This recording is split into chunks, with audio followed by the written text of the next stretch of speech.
I never knew as a child what I wanted to become. Um, Something that has happened by itself.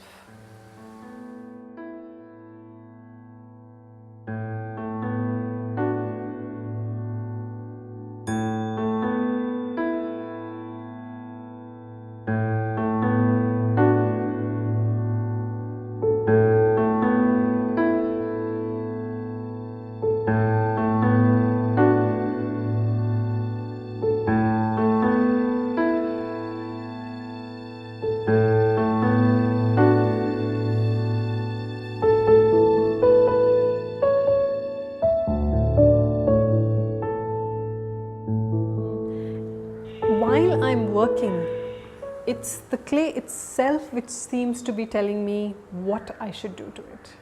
Underlying, I think it's just the things that have assimilated in my experiences over the years, which come out in tangible form in this material. And more I work with clay, I realize that we humans are actually made of clay. So, I mean, it just seems, most of the potters repeat it, this shloka of Kabir, which says, Mati kahe kumar se, tu kya ronde mohi, ek din aisa aayega, main rondunga tohi. Basically, the soul is going to leave and the body is going to become part of clay. So, my dad is an engineer and he is, he has everything like facts, and my mom is a sociologist. So this kind of brought into my work the two poles in which I felt like I was being churned.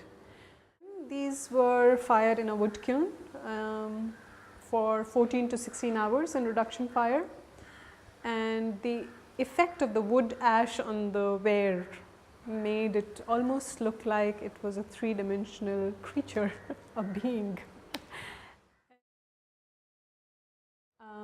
I came upon a Zen monk's drawing of the triangle, square and a circle, and I thought I want to make that into three-dimension. The triangle became the tetrahedron, which is 4 equilateral triangles. The square became the cube and the circle became the sphere. My exploration of the tetrahedron took over. So, tetrahedron being the stable form with the least number of elements and faces, I thought I want to become a stable form with the least number of requirements in life, like, a simpleton of sorts. Basically looking for an organic form, breaking the strict lines of the tetrahedron, and here it was. I made this piece in 1 inch, 5 inch, 15 inches, 18 inches, 3 feet and 5 feet. And the 5 feet size sculpture is sitting at the pool deck area in Hyatt Regency in Chennai. A lot of times there are surprises which are pleasant and surprises which are not acceptable. I mean, just as we are here, this particular piece I had pulled out from the kiln at 1300 degrees centigrade with something like that, and then dunked it in sawdust a little bit and then put it in water.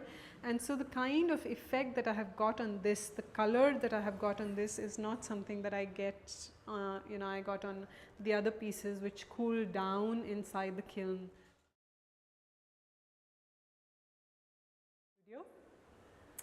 So I'm continuing to explore the structural forms along with the hexagon. So first I wedged the clay and made a slab out of it, and then I used a thick hexagonal mold to cut those hexagons, and after having cut them,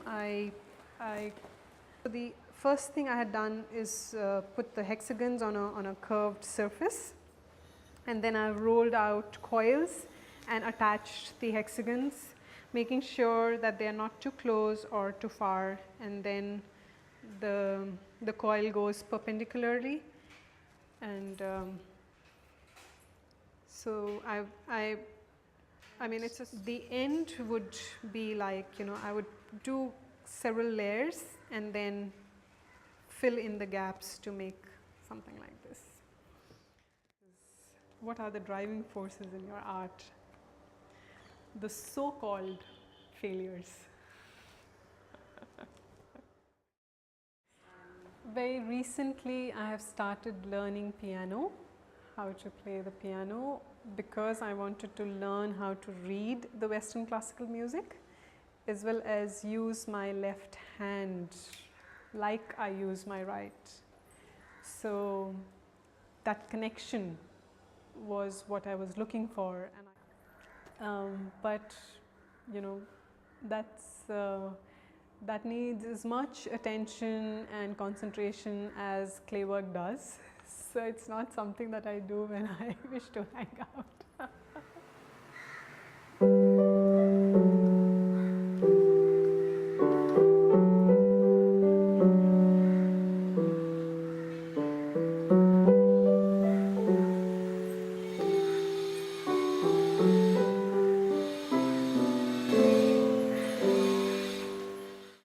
It's the adventurer in life and in work.